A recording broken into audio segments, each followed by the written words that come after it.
Okay, everyone, we're going to be talking about the next steps as well as how to use the jeweler's saw today. So once you figure out whichever layout it is that you're going to be going with and you want to accomplish, you're going to also decide, should I make another outline so that I don't lose the actual design that I created? You might find that's the case because you could lose this template after you glue it onto the metal.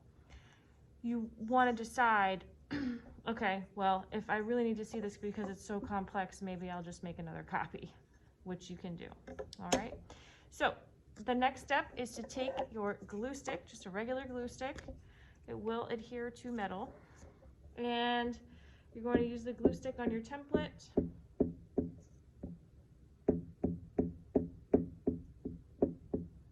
Try to make sure you get it pretty good. And then what you want to do is use as much of this metal as you possibly can and use the edges to your advantage. So what I mean by that is don't put this smack dab in the middle. You're going to create a lot more work for yourself. Try to get it as close to that edge as possible. If you find a piece of sheet metal that has this perfectly straight edge and you have a rectangular piece, really go right up against that, and you might not even have to cut that whole edge because you're using that metal to your advantage. Mine has a lot of bumps and curves, so I can't really do too much in terms of getting an advantage out of this piece of metal. So after you have this adhered, it's time to start sawing. So to get yourself set up for sawing, you are going to need your safety goggles, okay? Make sure you put those on. You do not want a piece of the saw blade to break off and go into your eye, so make sure that you wear your safety goggles. Next step is to set up your bench pin, okay, and C-clamp. If you have a table that you do not want to get ruined at home, you're going to want to make sure that you put a little piece of cardboard between your table and these two objects. It might make dents. So if you have just a little piece of cardboard or maybe a folded piece of paper in between, that's going to help to protect whatever furniture it is that you're using if you're working at home. If you're working in class, you don't really need to worry about that. Okay, so the whole point of a bench pin, okay, I'm just going to turn the camera a little. The whole point of a bench pin is for it to come out as far as possible from your actual bench, okay? So I am right-handed, so I kind of push my seat over to the left a little bit, and so that this is to my right, and then I will clamp it in place. Okay, so you're going to tighten your clamp as much as possible. Okay, and then this is also coming off of the bench. All right, you have a Jeweler's V on your bench pin. That is made to give you an advantage when you're sawing as well. Okay, so that's all set up. The next step is to really figure out how to get your blade into your saw frame. So this is a saw frame. All right, you have three different wing nuts on your saw frame. You have one in the back, one on the bottom front, and one on the top front. I start with the bottom front, and that is where I'm going to insert my blade. Look at how thin this blade is. You have to take a closer look and make sure that your teeth are facing downward. I'm going to insert that once I figure it out into this bottom wing nut area. Then I'm going to move to the back. So now I want to make sure that this isn't too close to the edge over here. Okay, I'm going to want to open this up a little bit and then tighten. Okay, you want your blade to be about 1/4 of the way up so that when you tighten that top front, it's going to be really tight. Okay, I'm going to open this up and I usually stand up, push this against the table. That's why this part is here. Okay, until you see it kind of move and then tighten.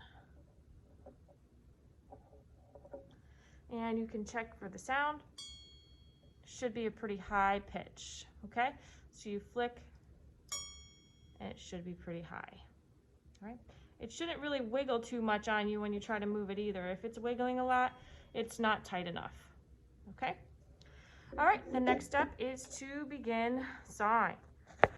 All right, to begin, you are going to go downward once, twice, 3 times a charm. Then after you do that 3 times, you can begin to saw up and down and start to move your saw.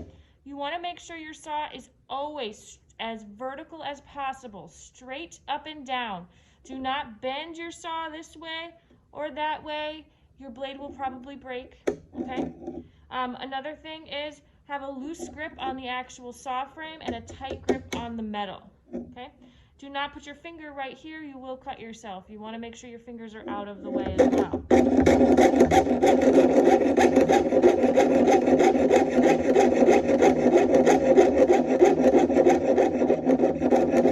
When turning, move the saw frame. Do not move the metal. So try to move the saw frame as much as possible before trying to move your metal. If for some reason your saw frame gets stuck at any point, try to move backward while still moving the saw up and down. Okay?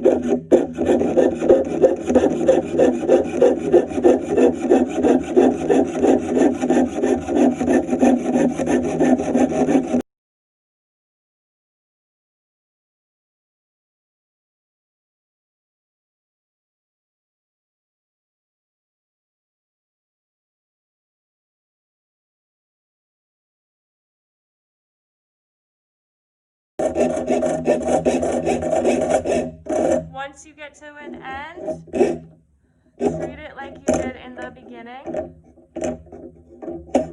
It might get stuck a little bit, but just go really slow once you get to an edge.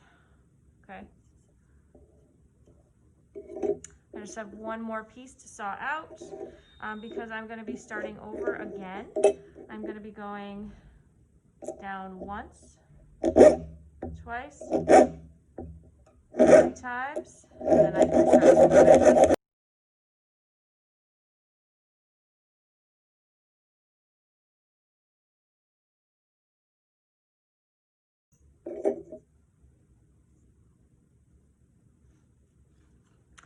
Okay, and I have finished sawing maybe. I can see from one side that there's a little bit of inconsistency here.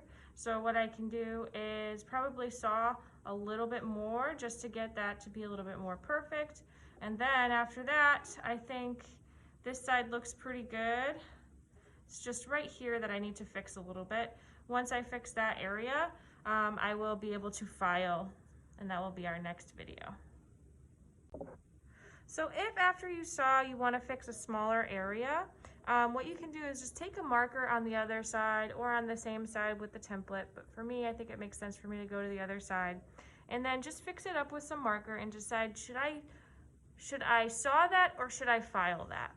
These smaller areas that you see here, right here, here, and here, I think that I can file that away and it's going to be perfectly fine. But to file that would take a really long time, so it would make more sense to actually use the saw there. Okay, so you just have to make those decisions as you go. Would it be easier to saw or easier to file? For this, I'm going to saw it just a little bit more to fix it up. You can make very, very, very intricate cuts using this saw. One of the reasons why that blade is so small.